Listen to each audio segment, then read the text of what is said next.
Gusto natin maglinis. So, si Mrs. umalis. So, pinapunta ko muna dun sa, sa aking biyana. So, pinatawag kasi nung aking biyana sa nung aking ipag. So, yun, nakikipagpentuhan. So, mamaya, so medyo malapit na magtanghali. So, magtatanong yun kung anong ulam. So, yan. So, ipaprak natin ulit si Mrs. So, babalik ako po kayo. So, hintayin natin dumating si Mrs. 2 hours later. Pero sa'yo na si Mrs. Yan, dumating na. So, yan.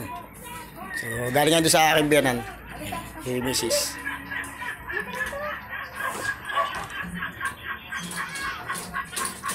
Mrs. Kadarating lang. So, magkatanong niya kung anong ulam natin. So, ipaparak natin. Si Mrs. Ayun. So, yun, nakaluto na ako. Ayun, o. Ano?